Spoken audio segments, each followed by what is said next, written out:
Di ayat 10 itu faqultu astaghfiru rabbakum innahu kana ghaffara. Di lisan Nabi Nuh alaihissalam sudah diajarkan ya, sejak eranya Nabi Nuh alaihissalam bahwa orang-orang yang berbuat salah itu ya diingatkan potensinya. Ada rahmat Allah Subhanahu wa taala untuk memperbaiki kesalahannya sehingga menjadi saleh. Ya, ini satu fitrah. Jadi di setiap era itu selalu percikan rahmat Allah itu diberikan kepada setiap hamba ya melalui utusan-utusan Allah. Di era-eranya ada rasul ya, ada nabi, kemudian rasul nabi berhenti ya dengan hadirnya Nabi Muhammad SAW dan wafatnya beliau, selesai era kenabian, selesai era kerasulan, maka semua petunjuk-petunjuk yang telah sempurna itu diteruskan oleh sahabat beliau dari kalangan ulama. Nanti kalangan ulama ini mengajarkan kepada ulama di generasi selanjutnya, di tabi'in, tabi'ut tabi'un, sampai kemudian kepada kita. Ya, ini pakemnya sudah ada. Jadi dalam diri kita ini boleh jadi setiap manusia itu kan tidak ada yang suci ya, kecuali para nabi dan rasul yang memiliki sifat maksum, dijaga dari kesalahan. Boleh jadi saya, Anda, kita berbuat satu kesalahan, tapi rahmat Allah menjadikan kita itu mendapatkan fitrah untuk memperbaiki itu. Nah, ini yang nggak dimiliki oleh setan. Setan itu salah ya salah, kan? Salah ya salah. Jadi ketika dia berusaha untuk mendapatkan rahmat Allah pun dengan taubat itu selalu terhambat dengan kesombongannya, istakbar itu. Ya, satu kali ditawari untuk bisa mendapatkan ampunan pun, ya lalu diberikan satu syarat untuk hormat kepada jasadnya Adam pun, kan, itu tetap kemudian dia abai. Sekali lagi saya ingatkan untuk menekankan bahwa kita ini tercipta sebagai manusia, bukan setan. Ya, sepanjang kita menyadari kita manusia dan berbuat salah, maka aktifkan sinyal taubat itu. Ya, sejak di era sebelumnya, bahkan di era Nabi Adam alaihissalam turun ke muka bumi, kemudian juga berkeluarga, ya risalah-risalah tentang taubat itu selalu kemudian disampaikan.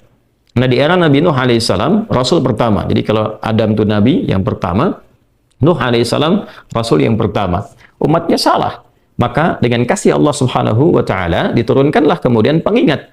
Ya, lewat fitrah kemanusiaan ini, lewat Nabi Nuh alaihissalam disampaikan, faqultu astaghfiru rabbakum innahu kana ghaffara.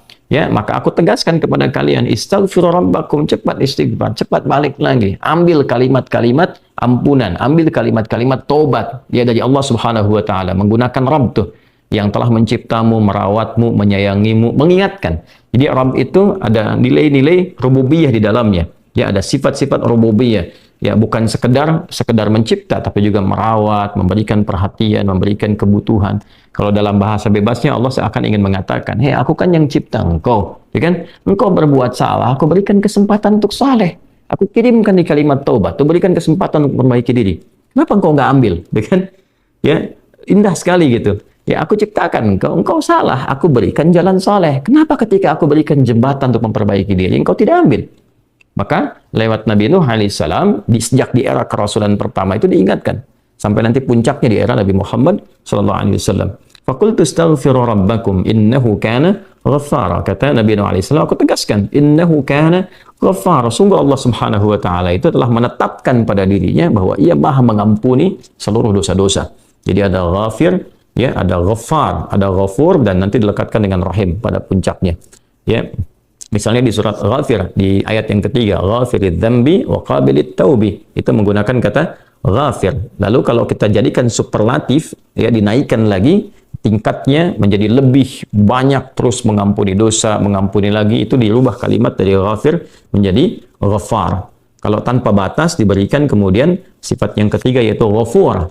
Ya, kalau hamba menyimpulkan apakah memang masih diterima, maka Allah turunkan puncaknya berupa sifat rahmatnya, rahim. Qul ya ibadiyalladzina asrafu ala anfusihim la taqnatu min rahmatillah. Innallaha yaghfiru dzunuba jami'a. Quran surah ke-39 ayat 53. Balik ke sini. Ya, jadi ini gambaran yang pertama. Sejak di era kenabian turun yang Al-A'raf ayat 23 itu Rabbana zalamna anfusana, kan Nabi Adam alaihissalam mendapatkan kalimat itu. Lalu di era Nabi Nuh alaihissalam sebagai rasul pertama diingatkan juga dengan potensi sifat-sifat kebaikan ini yang menjadikan manusia tertuntun untuk senantiasa berbuat baik. Lalu apa sifat rahmatnya? Ya, kalau kita kembalikan ke konstruksi Al-Baqarah ayat 37, tadi kan saya katakan di awal ya, Allah menegaskan seorang yang taubat ingin merubah dirinya dari salah menjadi saleh, bukan sekedar dituntun oleh Allah, tapi juga dipercikan kasih sayang Allah kepadanya. Rahmat Allah diberikan. Ya, kembali ke Quran surah kedua ayat 37 itu, fatalaqqa Adamu min rabbih kalimatin fataba alaihi innahu huwat tawwabur rahim. Jadi bukan tawwab saja, tapi rahim juga. Bukan sekedar Allah terima taubatnya, tapi kasih sayang Allah pun diberikan kepadanya. Nah, apa di antara jenis kasih sayang yang Allah berikan kepada seorang hamba yang mau taubat? Ya, maka diteruskan ayatnya sampai 12 di sini. Imam Al-Bukhari menyantumkan di sini sampai ayat 12. Yursilis samaa 'alaikum midrara wa yumdidkum bi amwalin wa banina wa yaj'al lakum jannatin wa yaj'al lakum anhara. Allahu akbar. Ya, justru di sini teman-teman sekalian, istighfar itu ya permohonan ampun kepada Allah Subhanahu wa taala, ya, permohonan rahmat Allah Subhanahu wa taala, kembali kepada Allah, mengoneksikan diri kita kepada yang maha baik. Itu diantara percikannya adalah mendapatkan lapangan kebaikan. Yursilis samaa 'alaikum bidrara. Ya, walaupun Anda mendapatkan kesulitan dalam berkehidupan, bahkan yang sifatnya luas ya secara sosial. Kalaupun tanahnya gersang, ya, kalaupun kemarau berkepanjangan, itu ternyata dengan satu daerah itu, satu desa itu, satu wilayah itu mengoneksikan diri mereka kepada Allah, beristighfar. Ini faedahnya istighfar. Dengan beristighfar kepada Allah, taubat dari maksiat, ternyata bisa mendatangkan rahmat bukan hanya untuk pribadinya, untuk satu wilayah. Ya, ini pelajaran dari Quran. Ya, Allah akan memberikan kesan begini, jangankan bagi setiap personalnya, setiap orangnya. Ya kan? Ada masalah sekampung pun, contohnya kekeringan misalnya, contohnya kemarau, lalu sekampung itu, ya, atau ada orang-orang soleh di situ yang membiasakan taubat kepada Allah, istighfar kepada Allah, mengoneksikan dirinya kepada Allah, ya kan? Itu luar biasa, percikan rahmat Allah. Ya, apa diantaranya? Yursilis sama ya 'alaikum bidrara. Allah memerintahkan kepada langit itu untuk menurunkan hujan, ya, dengan curah yang memberikan maslahat. Kemudian wa yumdidkum bi amwalin wa banina. Ya, lantas kemudian melapangkan kepada engkau urusan hartamu, ya, bahkan memberkahi engkau dengan keturunan-keturunan yang baik. Jadi masya Allah, ya, orang tua yang rajin istighfar, suami yang rajin istighfar, itu ternyata bukan sekedar menjadikan ia mendapatkan penerimaan taubat. Dia berhenti dari perbuatan maksiat, usaha-usaha yang tidak baik, dagang yang tidak benar, itu kan perbuatan curang, ya, perbuatan menipu, perbuatan-perbuatan yang tidak elok, korupsi, jauhi potensi itu. Disogok dia hindari, diajak korupsi dia jauhi dan sebagainya. Lalu konsisten pada kebaikan dan dia isi dengan istighfar. Astaghfirullahalazim, astaghfirullahalazim. Rabbana zalamna anfusana wa illam taghfir lana wa tarhamna lanakunanna minal khasirin. Dia konsisten pada kebaikan itu, wa yumdidkum bi amwal. Allah akan lapangkan dia pada harta-harta yang lebih berkah. Allahu akbar. Ya. Jadi diberikan kelapangan dulu pada dirinya, kemudian diberkahi hartanya. Jadi berapapun yang dia dapatkan, Allah berikan berkah padanya. Sehingga dia merasakan kebahagiaan dengan harta itu. Karena ada orang yang merasa seperti kelihatan banyak, tapi tidak menikmatinya. Ya, baik itu boros, baik itu merasa kayaknya banyak tapi nggak kepake. Ya, barang-barang habis beli ini lagi, tapi memuaskan nafsunya saja. Ya, temannya ngajak begini, dia harus terpaksa beli. Kadang-kadang ngutang, atau mungkin dia dapatkan sesuatu tapi jalan-jalan yang haram, jalan yang salah. Dia tidak menikmatinya, dan ini yang paling bahaya. Ya, ini yang paling bahaya. Lawan lapang kan sempit. Jadi hartanya kayak banyak, tapi menyempitkan kehidupan rumah tangganya. Ya, hubungan suami istri jadi nggak enak, dengan anak jadi nggak nyaman. Itu ciri keberkahan biasanya. Ya, ciri keberkahan yang tidak didapatkan. Jadi kalau berkah itu dapat, walaupun terlihat kuantitasnya nggak sama dengan orang, dia 100 juta, ini 1 juta, tapi kenikmatannya luar biasa. Ya, di rumah ada kebahagiaan, hubungan menjadi nyaman, apa yang ditata itu bermanfaat, yang dimakan menjadi daging, dari daging itu terkonstruksi menjadi pengetahuan, jadi macam-macam, jadi energi, ya, energinya dipakai pada kebaikan. Sebaliknya yang terlihat seperti banyak, kayaknya banyak nih, ya, tapi tidak memberikan kebahagiaan. Di rumah nggak bahagia, tidak memberikan dampak energi positif, keibadah jadi malas. Ya, itu ciri pertama kalau harta kurang berkah itu, apalagi tidak berkah, itu pasti menurun kesolehannya, meningkat kesalahannya, pasti itu. Ya, jadi mulai menurun nih, sholat mulai menurun, baca Quran mulai menurun, nah kesalahan mulai meningkat, makan mulai salah, minum mulai salah, yang tadinya minum yang baik-baik, sekarang minum yang tidak baik dan sebagainya. Nanti kalau sudah begini, pasti hubungan di rumah tangganya pun nggak akan jadi baik gitu. Ya, dan itu akan terbawa dalam kesempitan. Nah, cara untuk mengatasi itu, ini balik ke Quran surah Nuh tadi, di ayat 10 sampai dengan ayat 12. Kalau kita menyadari kemudian itu salah, lantas ingin memperbaiki diri, kembali kepada Allah, perbaiki diri kita, ya, lalu mengingat Allah, menyesali apa yang telah dilakukan, berjanji untuk berbuat baik, itu tidak tanggung apa yang Allah jawab. Ya, Kalaupun ada satu kelapangan yang tidak berkah tadi, diganti oleh Allah, dihilangkan yang kurang baiknya, dilapangkan dengan yang baik-baiknya. Lalu setelah itu dijaga keluarganya. Jadi memberikan kesan bahwa ada hubungan yang korelasi secara langsung antara harta dengan keluarga, dengan anak keturunan. Jadi hati-hati, saya ingatkan kepada para ayah, pada saya pribadi dan kita semua, jangan sampai membawa yang haram ke rumah. Sekali lagi, jangan sampai membawa yang haram ke rumah. Jadi kalau istri sudah memasak itu di dapur, menjadi makanan, dikonsumsi oleh anak-anak jadi daging, ya, dikonsumsi jadi daging nih, itu jadi karakter. Ya, itu sudah fitrah, sudah umum begitu. Jadi kalau dia baik, akan membentuk kebaikan. Kalau nggak baik, akan merubah ya, pada keburukan. Kontrolnya susah di situ. Ya, sangat sulit sekali. Nah, caranya tadi kembali kepada Allah, tinggalkan yang kurang baik tadi, nanti Allah rubah. Ya, cara dia mendapatkan harta itu, walaupun awalnya terlihat nggak nyaman, karena kan merubah diri, mengeluarkan yang kotor dulu. Ya, ya kalau terlalu banyak kotoran, mandi kan ya agak cukup pekat tuh mandinya, bersihkan lagi, rasa nggak seperti biasa. Tapi setelah dibersihkan semua jadi enak kan? Nah itulah agama begitu, dibersihkan yang kotor itu kayaknya awalnya nggak enak, tapi kemudian hati jadi lapang. Yang diberikan kelapangan hati dulu. Ya begitu hatinya lapang, baru nanti Allah buka jalan.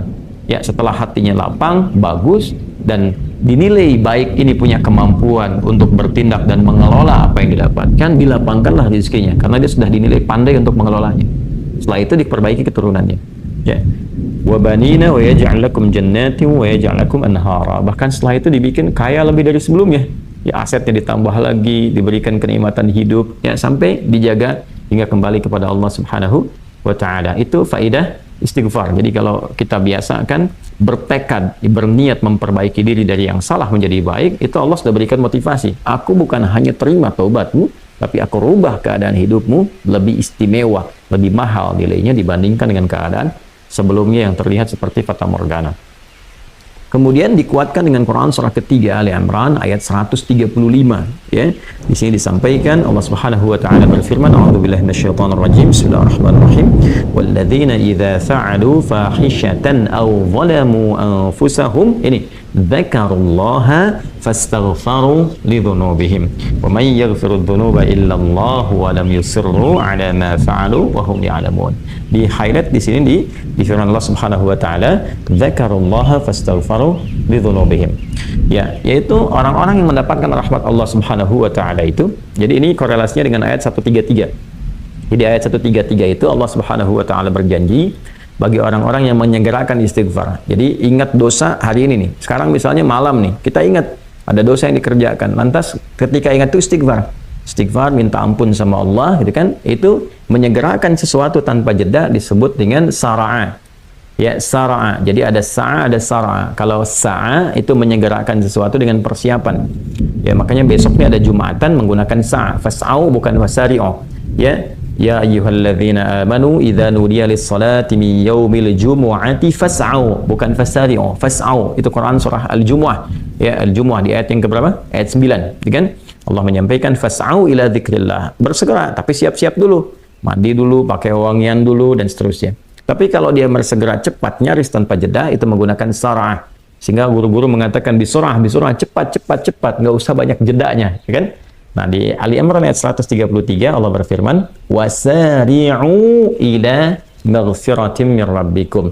Kalau engkau merasa ada salah, bergegas, jangan tunda-tunda. Ya ingat malam ini, jangan tunda besok. Gimana kalau kemudian tengah malam meninggal? Ya segera istighfari. Nah, orang yang menyegerakan istighfar saat ingat kesalahan, apa yang didapatkan? Wa jannatin arduhas samawati wal ardu uiddat lil muttaqin. Maka orang ini akan diberi harapan oleh Allah, ya diperkenankan untuk memohon, bahkan ketika pulang disiapkan surga untuknya seluas langit dan bumi. Dan itu bagian dari sifat takwa. Ya, takwa itu bukan sekedar amar ma'ruf. Saat Anda ingat sholat, Anda ingat puasa, ingat baca Quran. Tapi takwa juga ada bagiannya nahi mungkar. Saat Anda ingat salah, lalu Anda taubat. Ya, saat Anda ingat salah, Anda pengen jadi soleh. Saat Anda ingat maksiat, Anda ingin taubat. Itu bagian dari takwa. Nah, bagaimana kemudian cara mengimplementasikan itu semua? Nah, ini poinnya. Ya, walladzina idza fa'alu fahishatan aw zalamu anfusahum dzakarullaha fastaghfaru lidzunubihim. Itu orang-orang. Ini menggunakan, sering diterjemahkan dengan orang-orang yang, gitu kan? Walladzina, alladzina disebutkan 1080 kali dalam Al-Qur'an setidaknya. Ya mencakup semua tanpa batas, laki-laki, perempuan, besar, kecil, tua, muda, punya jabatan, tak punya jabatan, semua tanpa kecuali. Artinya semua orang dengan keadaannya berpotensi berbuat salah. Ya, kecuali tadi Nabi dan Rasul yang punya sifat maksum. Ya, Allah jaga dari kesalahan. Kita yang bukan Nabi, bukan Rasul, itu berpotensi salah. Apapun profesinya, apapun jabatannya, apapun tugasnya, berpotensi salah. Ya, pun demikian termasuk saya. Pasti salah, pasti. Nggak ada yang nggak salah. Jadi kalau ada yang mencari kesalahan, misalnya saya pribadi, pasti menemukan. Pasti. Dan percuma mencari kesalahan manusia. Karena pasti ditemukan. Ya. Dan ini catat yang paling penting. Hindari mencari-cari kesalahan itu. Karena kita tidak tahu bahwa mungkin ketika seorang divonis salah itu, dia sudah mengistighfari, sudah mentaubatinya. Ini poin besarnya. Hati-hati gitu ya, hati-hati. Karena itu Nabi selalu menganjurkan mencari kebaikan orang, menyebutkan, meneladaninya, alih-alih mencari kesalahan seseorang. Ya, kenapa? Karena pasti ditemukan. Tapi yang tidak pasti itu, kita nggak bisa memastikan orang itu sudah taubat atau belum. Yang paling bahaya adalah mencela orang, mencari kesalahan orang, mencaci orang yang sudah dia taubat dan taubatnya diterima orang, diterima Allah Subhanahu wa taala. Hati-hati, ya. Mencari kesalahan orang, mencela orang, ya kan? Yang dia sudah mentaubati kesalahannya dan taubatnya diterima oleh Allah Subhanahu wa taala. Allahu akbar. Itu azim, itu hati-hati ya. Ya, sesuatu yang besar sekali dosanya isi Allah Subhanahu wa taala. Nah, ini kembali ke sini, ketika seseorang dia sadar berbuat salah, dia salah. Alladzina, semua orang potensi salah. Ya, idza fa'alu fahisyah, ketika dia berbuat fahisyah. Ya, fahisyah itu pernah saya sampaikan ya, turunannya nanti fahsya namanya. Jadi sifat kesalahan yang muncul dari syahwat. Ya, mohon maaf, zina, pornografi, porno aksi, kata-kata jorok, kata-kata kotor dengan semua bentuknya. Baik itu di media sosial, digital, ataupun juga di praktikal yang nampak secara fisik misalnya, itu jelas salah, jelas dosa. Ya, al-zalamu anfusahum, atau bentuk mungkar, menempatkan suatu bukan pada tempatnya. Ya, mohon maaf, ya, mencuri, merampok, membunuh, ya, korupsi, hoax dan sebagainya, itu zalim, perbuatan zalim.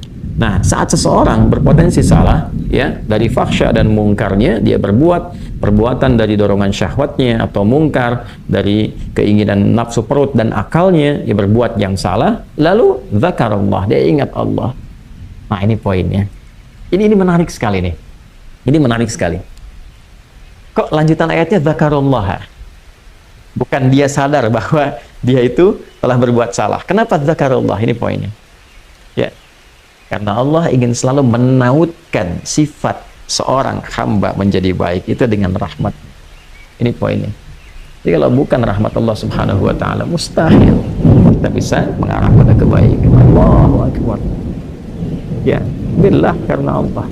Lillah karena Allah.